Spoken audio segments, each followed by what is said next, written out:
తాకట్లో ఉన్న మీ బంగారాన్ని విడిపించి ఆ రోజు ఆన్లైన్ రేటుకి కొంటాం. Sharma gold company.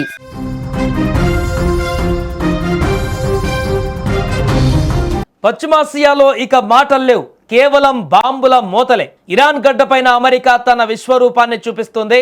ఏకంగా ఇరాన్ దేశానికే గర్వకారణమైన అత్యంత ఎత్తైనటువంటి B1 బ్రిడ్జ్ క్షణాల్లో పేక మెడలా కూలిపోయింది.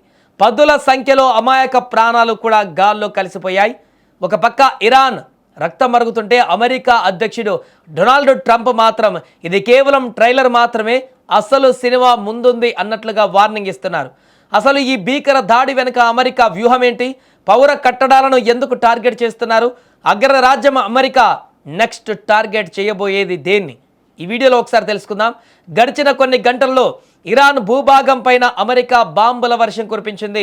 ఈ దాడుల్లో అమెరికా ప్రధానంగా టార్గెట్ చేసింది ఇరాన్లోని అత్యంత కీలకమైన ఎత్తైనటువంటి B1 వంతెన.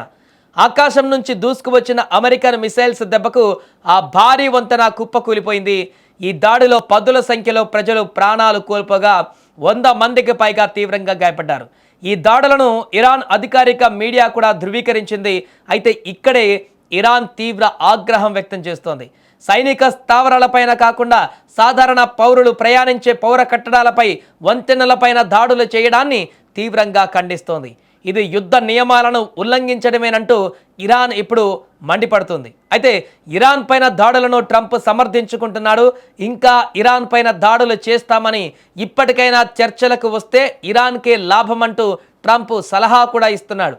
ఇరాన్ ఇలానే ముందుకేస్తే ఇరాన్ ఉనికి కనుమరుగు కావడం పక్కా అంటున్నాడు. అదేవిధంగా అలా కాకముందే ఒక ఒప్పందానికి రావాలని కూడా ఆయన సూచించాడు.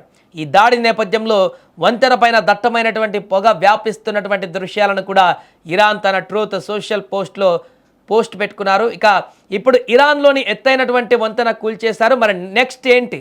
అమెరికా తదుపరి టార్గెట్ ఏ రకంగా ఉండబోతుంది? యుద్ధ నిపుణుల అంచనా ప్రకారం అమెరికా ముందున్న ప్రధాన టార్గెట్స్ 3 ఉన్నాయి. అందులో ఒకటి ఆయిల్ రిఫైనరీలు. ఇరాన్ ఆర్థిక వ్యవస్థకు వెన్నుముక చమురు వ్యాపారమే. ఆ ఆయిల్ ఫీల్డ్ పైన దాడి చేస్తే ఇరాన్ ఆర్థికంగా కుదేలవుతుంది. ఇక రెండవది అణు కేంద్రాలు. ఇరాన్ రహస్యంగా అణ్వాయుధాలు తయారు చేస్తుందన్న అనుమానాలు ఉన్నాయి.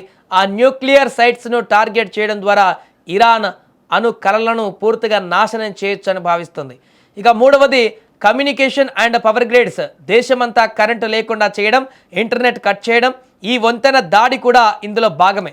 ఇరాన్ బలగాలు ఒక చోట నుంచి మరొక చోటకి వేగంగా వెళ్లకుండా ట్రాన్స్పోర్ట్ సిస్టమ్ను కట్ చేస్తున్నారు.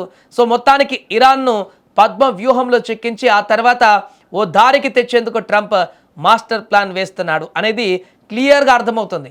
చూడాలి మరి రాబోయే రోజులలో ఇరాన్ పైన అమెరికా ఇంకెన్ని దాడులు చేస్తుందో.